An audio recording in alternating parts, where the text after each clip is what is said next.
இயேசுவில் எனது அன்பிற்குரியவர்களே, உங்களுக்கு என்னுடைய இதயம் கனிந்த வாழ்த்துக்கள். வணக்கம். அன்பானவர்களே, இன்றைய சிந்தனைக்கென்று கடவுள் தொடர்ந்து ஊழியர்களுக்கு, இறை நம்பிக்கையாளர்களுக்கும் பொதுவாக கொடுக்கின்ற அறிவுரைகள் தொடர்கின்றன. மத்தேயு நற்செய்தி 10வது அதிகாரம் அதில் 23 அன்பானவர்களே,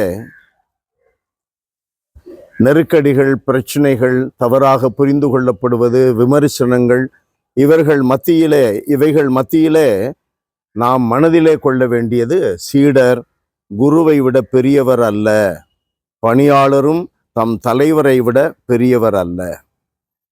குருவை போல் இருக்கட்டும், தலைவரை போல் ஆகட்டும், அதுவே போதும்.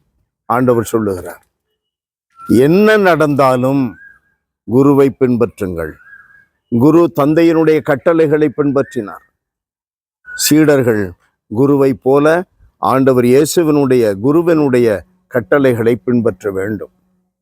தன்னை மறுத்து சிலுவையை சுமந்து கொண்டு பின்பற்றுவது, இடுக்கான பாதை வழியே நுழைய பாடுபடுவது, என்ன நேர்ந்தாலும் வேதனைகள் உண்டு என்ற உண்மையை உணர்ந்து வாழ்வது, நமக்கு பயிற்சியூட்டும் கிறிஸ்துவை கொண்டு எதையும் செய்ய ஆற்றல் உண்டு என்ற வசனத்தின்படி வாழ்ந்து காட்டுவது, அதிலே கடவுள் நம்பிக்கை முதன்மையாக இருக்க வேண்டும். அஞ்ச வேண்டாம், ஆன்மாவையும் உடலையும் நரகத்தில் அழிக்க வல்லவருக்கே அஞ்சுங்கள். சிட்டுக்குருவிகளை விட நீங்கள் மேலானவர்கள். ஆகையினால் நம்முடைய நம்பிக்கையில் இருக்க வேண்டியது, கடவுள் நம்மை மிக மேன்மையான அழைப்பு கொடுத்து, இறை நம்பிக்கை கொடுத்து அழைத்திருக்கிறார். ஆகவே நம்பிக்கையில் எப்பொழுதும் உறுதியுடன் இருக்க வேண்டும். அது யானைக்கு இருக்கிற தும்பிக்கையை போல. அன்பானவர்களே, நமக்கு கடவுளுடைய கரம் நம் கையில் இருக்கிறது. அவர் நம்மை பிடித்திருக்கிறார். நாம் வழுக்கி விடவே மாட்டோம்.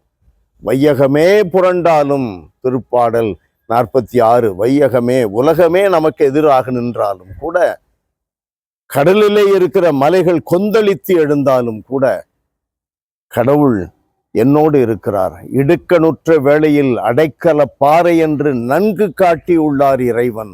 அது வார்த்தையில் மட்டுமல்ல, வாழ்க்கையில், உள்ளத்தில்.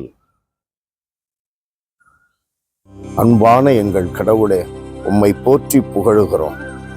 ஆண்டவரே, நாங்கள் பெற்றிருக்கின்ற இறையின் நம்பிக்கை என்ற கிறிஸ்தவ வாழ்விற்கான அழைப்பு, ஆண்டவரே, ஊழியத்திற்கான அழைப்பு, இவைகளில் என்ன நேர்ந்தாலும், எவ்வளவு மேடு பள்ளங்கள் வந்தாலும், எவ்வளவு வாழ்வும் சாவும் எங்களை கடந்து செல்லக்கூடிய நெருக்கடிகள் ஏற்பட்டாலும், எங்களோடு இருப்பவர்களோ தூரத்தில் இருப்பவர்களோ எங்களை பற்றி என்ன சொன்னாலும், எங்களுக்குள்ளாகவே எவ்வளவு போராட்டங்கள் ஏற்பட்டாலும், ஆண்டவரே, நீர் எங்களை பிடித்திருக்கிறீர், நீர் எங்களுடன் இருக்கிறீர். நாங்கள் உம்முடைய அரவணைப்பிலே இருக்கிறோம்.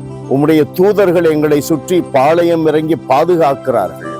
தூய மரியா, இயேசுவினுடைய தாய், எங்களுக்காக அன்னையாக கொடுக்கப்பட்ட அந்த பரிந்துரையாளர் எங்களுடன் இருந்து எங்களுக்காக பரிந்துரைக்கிறார். உயிர்த்தெழுந்த இயேசுவின் கல்லறை எங்கள் கண்முன் இருக்கிறது என்றெல்லாம் நாங்கள் உண்மைகளை உணர்ந்தவர்களாக வாழ எங்களுக்கு வரம் தாரும். இயேசுவின் நாமத்தில் ஜெபிக்கிறோம் பிதாவே. ஆமென், ஆமென்.